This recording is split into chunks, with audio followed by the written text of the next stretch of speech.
kitab Sam'iyat. Dan kita sudah di penghujung kitab, di akhir kitab. Bukan berarti kitab ini akan kita tutup setelah itu. Mari kita baca berulang-ulang agar semakin mantap iman kita kepada yang gaib. Karena dengan iman kepada yang gaib, sehingga seperti kita lihat dengan mata kita.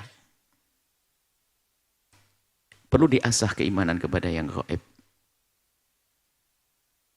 Beriman kepada yang gaib itu bermacam-macam kekuatan iman kita. Tapi tingkat tinggi adalah seperti yang dirasakan oleh Imam Ali Ibn Abi Thalib tentang yang gaib, surga, neraka, dan lain sebagainya. Beliau sampai berkata, la kushifa 'anil ghita'u masdattu yakina. Kalau seandainya hijab ini disingkap, dibuka oleh Allah, lalu aku melihat surga dengan mataku langsung, sudah enggak tambah lagi imanku. Kenapa? Sudah di puncak. Biarpun hanya mendengar Sayyidina Imam Ali seperti melihat. Dan keyakinan ini penting sekali untuk kita bangun dalam diri kita. Keyakinan yang seolah-olah seperti melihat biarpun kita belum melihat. Itulah yang menghalangi seseorang dari melakukan keharaman. Yang memotivasi kita untuk melakukan kebaikan. Selagi kita yakin, sehingga satu sahabat Nabi ditanya tentang tip bagaimana kok kamu tuh kok begitu cepat menyambut seruan Nabi dari kebaikan-kebaikan yang disuarakan. Dan begitu mudahnya engkau menjauhi larangan-larangan. Sahabat ini menjawab, jika ada sesuatu keharaman yang aku dengar, lalu aku tergoda dengan keharaman tersebut, lalu aku akan bayangkan neraka. Seolah-olah ada di mataku neraka. Gambarannya, jika aku mengambil kesenangan sesaat itu, maka setelah itu aku diceburkan ke neraka. Maka aku akan menarik diri untuk melakukan kehinaan tersebut. Jika ada kebaikan yang aku dengar, aku langsung hadirkan surga di mataku. Sehingga di saat aku ingin menunda pun, aku tidak mampu. Karena aku ingin segera bisa masuki surga tersebut. Ini membangun keyakinan di dalam diri. Untuk menjauhi kemaksiatan pun juga maksiatan dengan keyakinan. Terus kita asah keyakinan-keyakinan. Sesuai dengan keyakinan yang ada di hati kita. Maka membaca buku Sam'iyat tidak berakhir sampai di sini. Terus kita baca dan kita baca. Kita ulang dan kita ulang. Kita baca dan kita baca.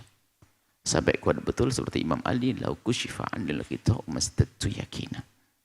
Sudah enggak bertambah lagi keyakinannya. Karena sudah yakin dengan seyakin-yakinnya. Baik, ini pentingnya kita beriman kepada yang gaib. Yang gaib. Dan memang sebetulnya semangat seseorang di dalam mempersiapkan diri di masa yang akan datang sesuai dengan keyakinannya. Sesuai dengan keyakinan ada di dalam hatinya. Mohon ini kitab diulang-ulang, dimiliki buku ini. Dan setelah ini kita akan berganti dengan kitab yang baru lagi mungkin. Apa enggak tahu nanti, apakah mungkin kitab-kitab haji yang baru atau yang lainnya. Kita lanjutkan, kita sempurnakan.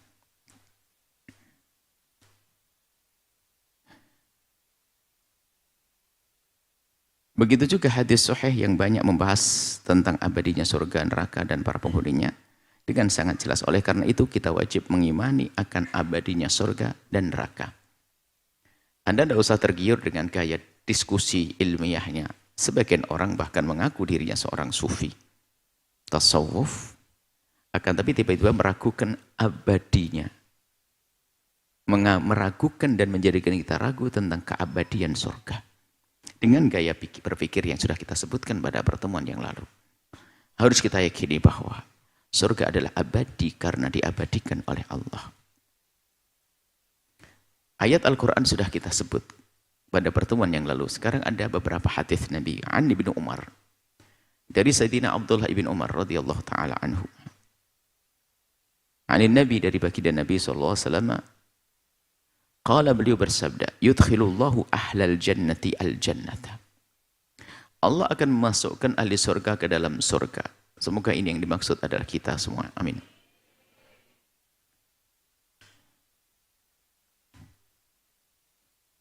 Wa ahlun nari an-naro, dan memasukkan ahli neraka ke neraka. Dan semoga Allah menjauhkan kita dari api neraka. Perlu kita diajar oleh baginda Nabi di saat disebut ayat azab kita minta perlindungan, ayat kebaikan kita memohon kepada Allah. Tidak beda jika Nabi menyebut sebuah kebaikan, kita minta. Sehingga di saat disebut neraka yang punya kesalahan, segera hadirkan kesalahan kita, dosa kita. Semoga Allah ampuni. Sehingga tidak tampak lagi dosa itu di saat kita di alam barzah. Juga tidak tampak di saat kita di padang mahsyar. Padang mahsyar yang kita jelajahi kemarin. Tidak tampak di sirat yang barusan kita lihat kemarin. Tidak akan tampak dosa-dosa itu nanti di akhirat. Tsumma yaqumu mu'adzdinun bainahum. Kemudian Allah menyuruh penyeru di antara mereka. Ada penyeru di tengah-tengah mereka. Penyeru di tengah-tengah mereka. Di tengah surga dan penyeru untuk ahli neraka. Wa ya ahlal jannati la maut. Ahli surga, dengan keindahan, dengan kebahagiaan. Laumut, tidak ada kematian lagi. Terus seperti itu. Abadi artinya. Wa ya ahlan nar la maut. Ahli neraka, yang tidak beriman kepada Allah, la maut. Tidak ada kematian lagi di neraka. Bukan seperti siksa di dunia, orang habis dipukuli, berakhir mati. Habis darahnya mengucur, mati. Tidak. Di sini enggak mati, enggak ada kematian. Begitu menyeramkannya siksa saat itu. Ingat dosa, hai hamba Allah. Dosa mata kita. Dosa telinga kita. Dosa lisan kita. Dosa syahwat kita. Kemudian juga ingat Allah Maha Pengampun. Agar kita digolongkan. Yang semula kita adalah ahli kekotoran, dengan kesadaran kita menjadi ahli surga. Allah Maha Pengampun, Allah Maha Pengasih.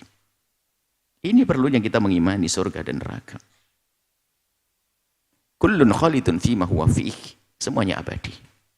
Ahli surga akan abadi di surganya, dan ahli neraka yang tidak beriman akan abadi di nerakanya. Kecuali nanti dikatakan orang-orang beriman yang harus mencicipi neraka karena dosanya belum diampuni oleh Allah saat di dunia, maka dia akan mencicipi neraka sebatas dosanya.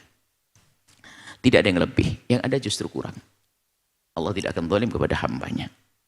Dan pun demikian jangan meremehkan. Ada sebagian meremehkan itu sebetulnya karena keroposnya iman. Biarpun orang beriman pada akhirnya terangkat ke surga, dilarang meremehkan. Bisa jadi meremehkannya menjadikan abadi neraka. Karena bisa saja itu hilangnya iman. Mungkin ada yang berkata, oh, yang penting kita beriman dari Allah. Nanti setelah masuk neraka kan kita masuk surga.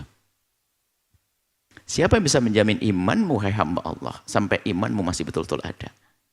Jangan-jangan di saat mengucapkan kalimat itu sebenarnya telah hilang imannya. Karena bisa jadi tidak beriman. Kalau dia beriman membayangkan neraka yang panasnya, ambil neraka dikatakan 70 kali panasnya dunia. Kalau dia meyakini nggak akan berani ngomong seperti itu. Kan di neraka dulu satu masuk neraka. Kalau dia yakin, seyakin-yakinnya nggak akan berani ngomong itu. Kenapa? Panasnya neraka nggak bisa dikira-kira. Kalau mau dicoba di dunia saja, kami pinjam salah satu dari yang hadir punggungnya. Saya kasih duit 5 juta, 1 menit saja. Saya titip setrika yang panas. Ayo, siap. Tidak yang mau. 1 menit. 5 juta. 1 menit. 10 juta. 15 juta. Tidak ada yang berani. Bagaimana berani mengatakan nanti di neraka sebentar setelah itu masuk surga? Sebetulnya keropos imannya saat itu. Neraka mengerikan. Maka segera menyesallah ya hamba Allah atas dosa-dosamu. Allah Maha Pengampun. Dosa riba, dosa zina, dosa meninggalkan sholat, dosa ini. Segera. Nggak usah nunda esok hari inilah waktuku untuk kembali kepada Allah. Ini akhir pungkasan belajar kita memahami yang gaib. Neraka adalah gaib tapi harus kita yakini. Surga gaib harus kita yakini. Bagaimana untuk menjadi ahli surga? Untuk menjadi ahli surga bukan orang yang tidak berdosa saja. Orang yang tidak berdosa, iya Allah akan masukkan surga. Tapi yang di surga adalah orang yang pernah berdosa tapi bergegas menyesali dosanya. Tidak perlu menunda-nunda. Sebesar apapun dosa yang dilakukan seorang hamba, sungguh pengampunan Allah lebih agung daripada dosa hamba tersebut, dengan catatan hamba tersebut menyadari dosa, kemudian menyesali dan memohon ampun kepada Allah yang Maha Pengampun. Tapi kalau sombong dengan dosanya, dengan kemaksiatannya terjadi, tidak ada penyesalan. Bahkan mungkin masih bangga menyebut keharaman yang dilakukannya. Masih terkenang dengan kebusukan yang dilakukannya. Tidak menjadi jijik, tidak menjadi takut. Maka ketahuilah Allah Maha Tahu, tidak diampuni. Sebab gambarannya adalah seperti mau dipanggang di neraka. Kalau dia ingat dosanya, ingat mau dipanggang di neraka. Nggak mungkin dia bisa tersenyum di balik dosa itu. Apakah dia punya kenangan kebusukan? Tak tahunya masih bisa mengenangnya. Bahkan dibaringin dengan senyum. Bahkan mungkin mengabadikan kebusukan-kebusukan. Di dalam memori-memori otaknya, memori-memori handphonenya, memori-memori laptopnya. Bagaimana Allah akan mengampuninya? Ayo bergegas. Ini bungkasan sam'iyat. Harapan kita adalah di saat kita bicara surga lalu beriman kepada surga, kita menjadi surga Allah Subhanahu wa taala, ahli surga Allah. Hadis yang kedua adalah an Abi Hurairah radhiyallahu anhu, dari Abi Hurairah radhiyallahu taala anhu. Kalau Rasulullah SAW bersabda, yuqalu li ahlil jannati, diserukan kepada ahli surga, dan semoga itu adalah Anda semuanya. Ya ahlal jannati, wahai ahli surga, khuludun abadi. Bicara abadi, lihat abadi. Kalau kita bicara 100 tahun, umurnya panjang banget. Naik ke atas Nabi Nuh, umurnya 1000 tahun, panjang banget. Pendek. Tapi Allah Maha Kasih, kita itu diberi tempo pendek untuk berbekal untuk tempo yang panjang. Umur kita itu sangat pendek. Artinya kita suruh bekerja pendek, suruh berjuang pendek. Bayangkan menjaga iman, menjaga dari dosa 1000 tahun, susah sekali.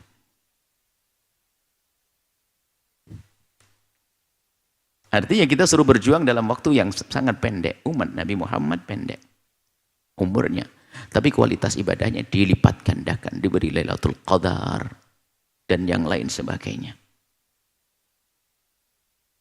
Ini umat Nabi. Dunia itu, umur dunia yang katanya ribuan tahun itu, dibanding akhirat pendek sekali. Akan kalau kita rentet, umur kehidupan dunia dibanding kehidupan di alam barzah sangat pendek.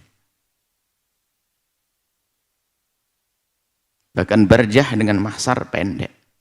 Mahsyar dibanding kehidupan akhirat nanti adalah pendek. Belum lagi umur kita dibanding umur dunia sangat pendek. Kita ini pendek. Umur kita di antara yang pendek. Singkat, artinya sebentar saja. Suruh bersabar dari maksiat, suruh bersabar melakukan kebaikan, pendek. Setelah itu mengakhiri kisahnya, mendapatkan kemuliaan, keindahan yang panjang, dimulai dari keindahan di alam barzah. Di saat mulai masuk liang lahat, artinya di saat dia masuk alam barzah, liang lahat bukan alam barzah. Liang lahat adalah kubur untuk menyimpan jasad kita. Alam barzah adalah alam yang lain. Diberi keindahan surga.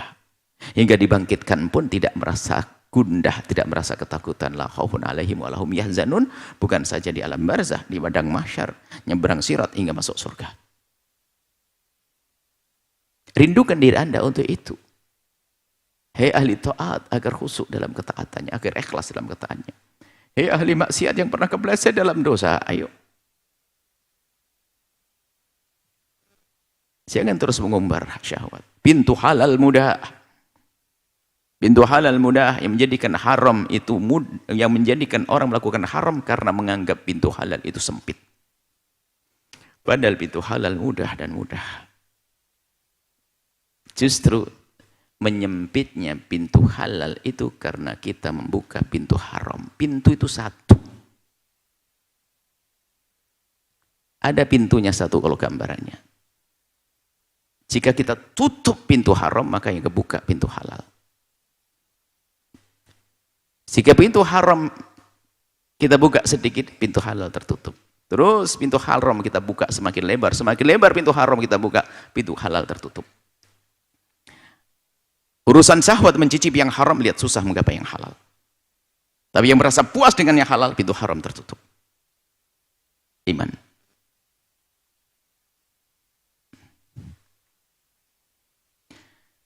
Wali ahli nari, dan disuruh kepada ahli neraka, ya ahlan nari khuludun la maut. Ahli neraka selamanya.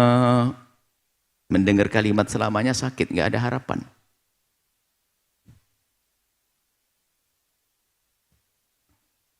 Ada catatan yang kami hadirkan di sini.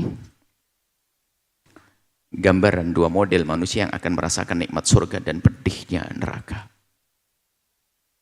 Gambaran. Jika ada orang yang hidup di dunia dengan kenikmatan yang sangat banyak, apa saja deh. Anggap saja nggak pernah sakit, nggak pernah rasanya pusing, itu kayak apa sih? Nggak pernah, pokoknya susah. Bahkan mungkin paling banyak sekalipun, kemudian dia mempunyai dosa.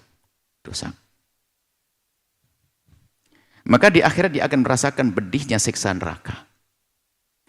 Kenikmatan dunia yang banyak itu akan hilang, tertutup dengan pedihnya siksa neraka. Karena sungguh siksa Allah adalah sangat pedih. Hilang, lupa semuanya. Berakhir kisah kenikmatan itu. Begitu juga jika ada orang beriman. Beriman nih karena iman. Ketika hidup susah di dunia, mendapatkan berbagai macam ujian, sudah korengan sakit jantung. Anggap saja sudah sakit semuanya. Kemudian di akhirat masuk surga. Maka sungguh kepedihan itu yang pernah ia rasakan di dunia, sirna tertutup dengan agungnya nikmat surga. Sudah nggak ingat lagi. Bahkan perlu dihadirkan juga gambarannya. Cuman tidak kita tuliskan di sini. Hadirkan orang yang paling sengsara di dunia, dengan sakit dipukuli sesaat, sakit ini, komplikasi segala macam, wah sakit mata, sakit hidung, sakit telinga, sakit kulit, sakit, wah apa sakit, setiap hari jerit-jerit. Itu di saat dicoba, dicemplungkan ke neraka, celup, naik lagi, dia mengatakan ternyata sakitku di dunia nggak ada apa-apanya. Begitu sebaliknya, orang mendapatkan kenikmatan dunia dengan senikmat-nikmatnya apa saja sudahlah. Wah selamat, sehat, wah. Tak taunya suruh mencicipi surga, celup, gitu saja. Mencicipi surga sesaat saja, dia mengatakan, ternyata nikmatku di dunia sudah nggak ada apa-apanya. Itulah yang disebut oleh baginda Nabi, mala ainun ra'at, wala udhunun sami'at, wala khatar bi qalbi bashar. Tidak pernah dilihat oleh mata, tidak pernah didengar beritanya seperti apa oleh telinga, tidak pernah terlintas di benak manusia. Disebut dalam hadis Nabi, yu'tabi an'ami ahli dunya min ahli nari yaumal qiyamati, akan didatangkan orang yang paling mendapatkan kenikmatan di dunia nanti dari ahli neraka. Tidak tahu siapa, yang nggak pernah sakit Fir'aun deh. Ujiannya Fir'aun itu nggak pernah ngerasain sakit katanya. Begitulah diuji oleh Allah. Tapi hari ini siang saat disodorkan neraka kepadanya. Fa'usbahu finnari subhah. Celupkan di neraka sesaat saja. Tsumma yuqalu ya ibna Adam. Hei anak Adam, hal ra'aita khairan qattu? Gimana kebaikan yang kau rasakan? Masih tersisa? Hal marra bika na'imun qattu? Apakah kau masih merasakan nikmat itu? Masih kau rasakan berlalu padamu? Wa yaqul la wallahi ya Rabbi. Tidak, sudah hilang semuanya. Yu'tabi asyaddin nasi bu'san fid dunya. Dicari lagi orang yang paling sengsara di dunia min ahlil jannati. Orang paling sengsara di dunia ahli surga. Ayo cari paling sengsara di dunia ahli surga. Yang suaminya ahli neraka, itu perempuan setiap hari dipukulin suaminya ahli neraka tapi perempuan itu baik. Contoh saja, jangan sampai ada di sini gambarannya. Pukulin suami, tak taunya punya anak, durhaka. Kemudian dia sudah sakit-sakitan, masya Allah tetangganya ngelempari dia, wah. Dia tersiksa hidupnya di dunia, tapi dia orang benar, orang punya iman. Fayusbahu sabqatan minal fil jannati, anggap saya dicelup, dirasakan tentang kenikmatan surga sesaat. Wa yuqalu lahu, kemudian ditanya, ya bani Adam, hei anak Adam, hal ra'aita bu'san qattu, gimana? Kepedihan yang kau rasakan bagaimana? Hal marabbika syiddatun qattu, apakah kau pernah merasakan sholat? Apakah masih terasa itu pahit? Itu kepedihan? Wa yuqalu la, tidak. Wallahi ya Rabb, wahai Tuhanku, ma marrabbi bu'sun, seperti aku tidak pernah merasakan itu semuanya. Hilang. Orang itu syiddatun qattu, dan aku sungguh tidak pernah menemukan kepedihan itu. Begitu agungnya, indahnya surga. Maka ini sangat penting untuk diyakini oleh ahli iman, sehingga tidak mudah berkeluh kesah kepada Allah. Sehingga kepedihan yang dirasakan oleh seorang mukmin tidak cuma-cuma, karena kita urusan dengan Zat yang Maha Kaya. Bukan cuma-cuma, kita berurusan dengan Allah yang Maha Kasih. Sakit yang dirasakan seorang hamba yang beriman itu, kefakiran yang dirasakan oleh seorang yang beriman itu, ketertindasan yang dirasakan oleh orang yang beriman itu, musibah yang dirasakan oleh seorang yang beriman itu, antara tiga hal. Pertama, karena Allah ingin menghapus dosanya agar nanti di alam barzah dilanjutkan di padang mahsyar dan di akhirat tidak mendapatkan siksa. Dengan ini saja kayaknya bakal tersenyum orang yang diuji dengan musibah itu. Karena apa? Ini adalah pembersih dosa-dosaku. Dan dia sadar karena banyak dosa. Dan penghapusan dosa dengan musibah itu pasti. Karena Allah sudah berjanji. Kalau istighfar kita itu perlu ketulusan yang serius. Jadi musibah itu ada itu. Makanya dikatakan, kalau ada orang melakukan dosa, dihukum di dunia, seperti naudzubillah orang berzina, dirajam mati di dunia, tidak akan lagi dihukum oleh Allah di akhirat. Allah pantang menghukum hambanya 2 kali. Selagi sudah dihukum di dunia, tidak akan dihukum lagi di akhirat.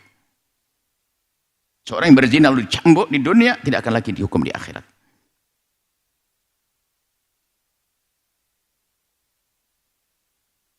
Nah ini.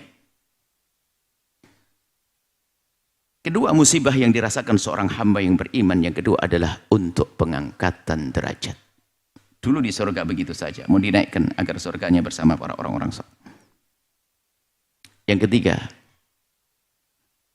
akan jadi pahala yang mengagetkannya, melebihi daripada sholat tahajud yang dilakukan bermalam-malam, melebihi dari puasa yang dilakukan berbulan-bulan, melebihi daripada sholat yang ditegakkan berrokaat-rokaat. Dia kaget, ya Allah, ini pahala apa? Dijawab, itu sakitmu sebulan penuh di rumah sakit itu. Sehingga dalam bahasa guyonan ahli surga, kalau di dunia nggak boleh ngomong begitu. Guyonannya ahli surga, ya Allah, kalau tahu pahalanya begitu gede, kenapa sakitku hanya sebulan? Tapi di dunia nggak boleh ngomong, jangan sok, Anda jangan minta sakit, belum tentu Anda kuat dengan sakit Anda.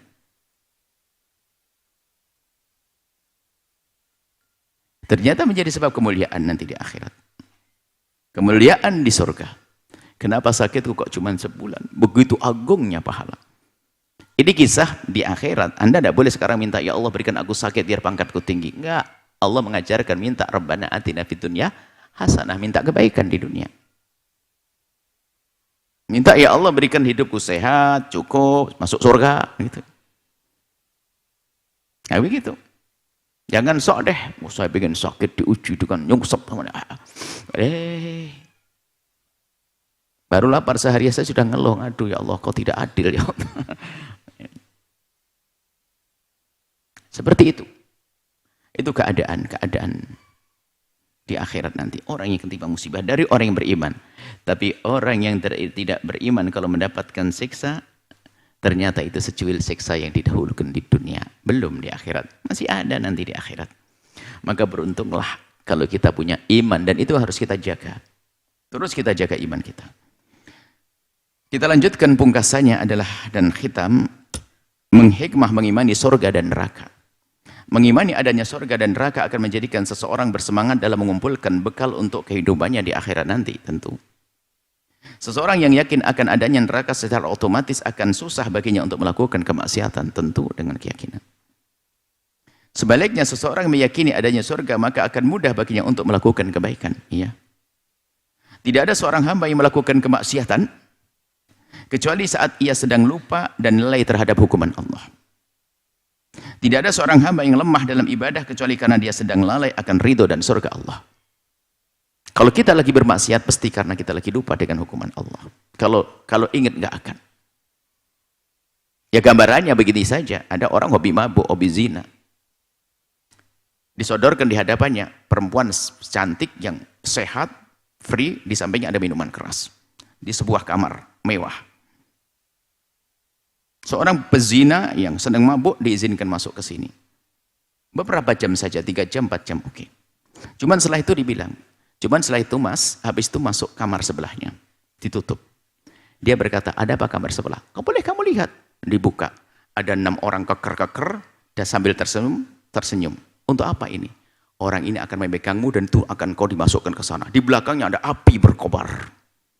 Jadi setelah kamu 5 jam di sini, kamu akan dipegang 6 orang ini dimasukkan ke sana. Kira-kira masih melanjutkan zina? Tidak. Tidak akan melakukannya. Karena ingat hukuman biarpun godaan besar. Makanya ini kecerdasan dalam berpikir. Kalau dia masih pasti bunuh diri, orang bodoh dia. Udahlah aku nikmat setelah itu mati. Dipegang tuh dia nggak akan bisa berlari. Daripada itu semuanya. Gambarannya semacam itu. Tidak ada seorang yang lemah ogah-ogahan melakukan kebaikan kecuali karena dia lupa. Lemah dalam ibadah kecuali karena dia sedang lalai akan ridho dan surga Allah. Di saat seorang bermaksiatan itu artinya iman di dalam hatinya telah dicabut oleh Allah. Seseorang bermaksiat itu telah dicabut oleh Allah. Dicabut itu gambaran Nabi. Apa dicabut nanti kemudian dikembalikan atau tidak, ini babnya beda. Sehingga bukan berarti tidak beriman lagi. Dicabut ini adalah seperti halnya baju ditanggalkan, masih milik kita. Tinggal nanti dikembalikan atau tidak. Sehingga la yazni zani hina yazni wa huwa mu'min wa la yasriku sariku hina yasriku wa huwa mu'min. Tidak ada seorang berzina di saat berzina kecuali sudah ditanggalkan imannya.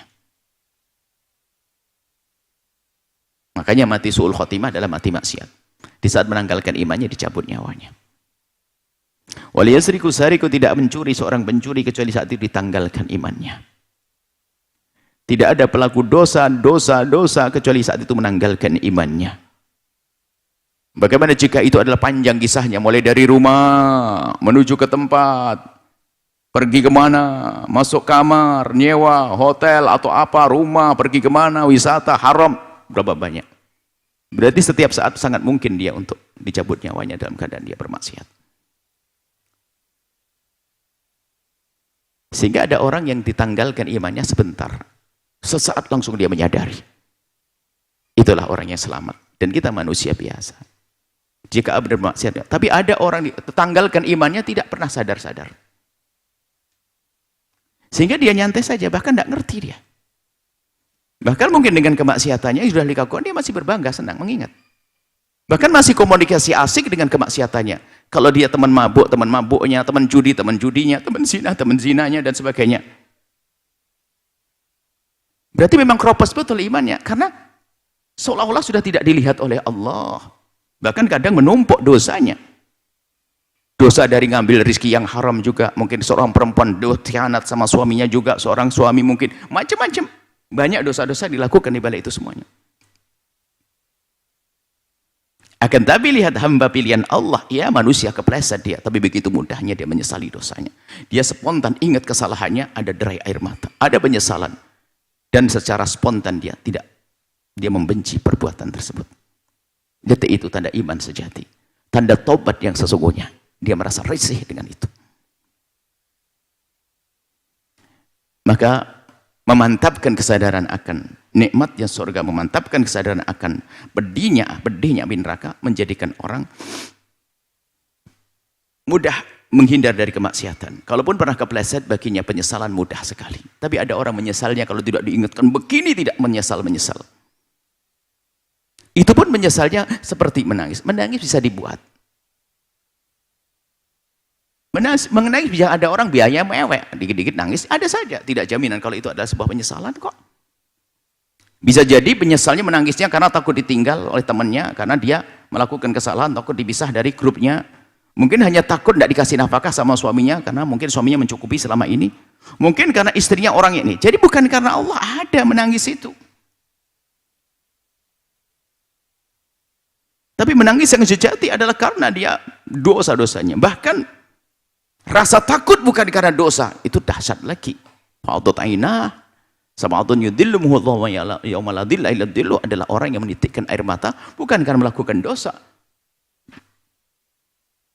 Dia tenggelam dalam rasa takut murka Allah. Khawatir ibadahnya masih kurang sehingga semakin serius. Jauh dari maksiat, apalagi yang bermaksiat, lah kita-kita ini. Maka harus melatih penyesalan ini, membiasakan dengan penyesalan dosa-dosa yang pernah kita lakukan. Dan jangan ragu hamba Allah, Allah Maha Kasih. Akan tapi kekerasan hati kita menjadikan kita jauh dari kasih Allah. Banyak istighfar, banyak baca sholawat. Dekatkan anak yatim, santuni anak yatim agar lembut hati kita. Banyak sebab-sebab kelembutan hati, tentunya ini pembahasan khusus bagaimana agar hati lembut. Dan juga mendengar hal-hal semacam ini. Sehingga mudah kita untuk menghindari kemaksiatan. Mudahkan melakukan ketaatan. Kadang dosa besar dilakukan urusan syahwat.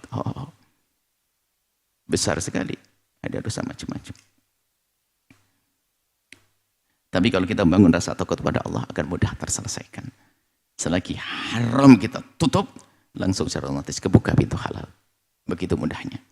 Kemudian, di saat seorang bermaksiat, jawabannya adalah gini, selagi kemaksiatan tersebut bukan suatu yang menjadikan seorang keluar dari iman, maka kemaksiatan tidak mencabut keimanan, tapi mengurangi keimanan dalam hatinya. Cuman yang kami hadirkan disebut dalam hadis tadi adalah ditanggalkan, itu adalah bukan berarti dibuang, bukan dicabut, dihilangkan oleh Allah. Bisa akan dikembalikan kalau dia tobat. Kalau tobat terus akan semakin jauh, semakin jauh, semakin jauh keluar dari wilayah iman. Di saat seorang tersebut tidak segera menyesali kemaksiatannya dan tidak segera bertobat, maka imannya akan kropos, terkikis hingga pada akhirnya bisa keluar dari wilayah iman. Itu menunda tobat.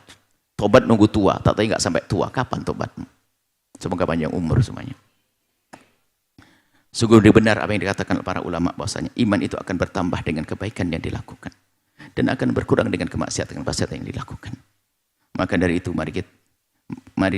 itu kita tidak boleh meremehkan surga, karena disitulah tempat keridhaan Allah, dan juga tidak boleh meremehkan neraka, karena disitulah tempat kemurkaan Allah. Jangan sok, yang penting aku dapat ridha Allah biarpun saya di neraka. Oh, enggak ada. Kalau di neraka dimurkai oleh Allah, jangan sok merendahkan neraka. Neraka diagungkan oleh Allah, bahwasanya tempat murka Allah. Surga adalah agung. Biasanya kayak bertasawuf, tapi bukan dari dzuk, hanya kelesan. Oh, aku tidak perlu surga, aku hanya perlu ridha Allah. Ini kaya saja, action. Kalau para waliullah, para kekasih Allah mengatakan begitu, memang dia tenggelam dalam lautan cinta kepada Allah, sehingga tidak berpikir lagi kepada surga. Yang penting kamu mendapatkan ridha Allah, diletakkan dimanapun, aku ridha. Tapi dia tanpa ibadah yang jauh dari maksiat. Dia tenggelam dalam cintanya kepada Allah. Ini kayak kita action. Aku tidak perlu dengan surga. Aku hanya perlu ridha Allah. Loh, ini kalimat benar, tapi kalimat benarnya action saja bagi kita. Oh, kita takut neraka harus. Ku anfusakum wa ahlikum naro. Jaga keluargamu dari api neraka, masa. Ini Allah mengajari kita untuk waspada, agar tidak masukkan diri kita, keluarga kita ke neraka. Kok sekarang ada, makanya tasawuf itu hak, tapi ada pemain-pemain tasawuf gadungan palsu, sok. Wah, ini gayanya bicara makrifat, keramat, segala macam makom tinggi-tinggi. Bukan bagaimana dia baik kepada pasangan, baik kepada saudara, menjauhi dari kemaksiatan. Hanya khayal aja dalam dunia diskusi. Seperti dia sudah punya makom tinggi, makrifat yang paling kenal Allah. Orang kenal Allah adalah itu dia, yang di saat mendapatkan surang kebaikan yang paling bergegas, musara'ah fil khairat, menyebut wasari'u ila maghfirati min rabbikum wa jannatin arduhas samawati wal ardu, bergegas, bukan menunda-nunda. Ini saja insyaallah. Wallahu a'lam bishawab. Semoga penuh berkah. Catatan terakhir, alhamdulillah, puji syukur kepada Allah atas kemudahan di dalam menyelesaikan risalah akidah singkat tentang samiyat. Semoga risalah ini bermanfaat dan menjadi sebab iman kita pada hari akhir semakin kuat, hingga kita bisa menyiapkan bekal sebanyak-banyaknya dengan memperbanyak kebaikan kepada Allah dan sesama, demi menggapai keselamatan dan kebahagiaan di akhirat. Semoga Allah memberkahi dan membalas dengan kebaikan semua yang membaca serta menyebarkan risalah ini dan kelak mengumpulkan kita di surga bersama baginda Nabi Muhammad. Salawat dan salam semoga terlimpah kepada baginda Nabi Muhammad beserta keluarga dan para sahabatnya. Al-Fatihah.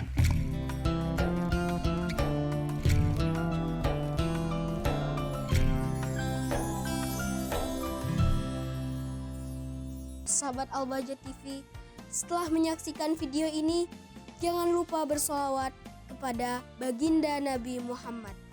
Shollu ala Nabi Muhammad. Allahumma sholli alaihi wa ala alihi wa sahbihi.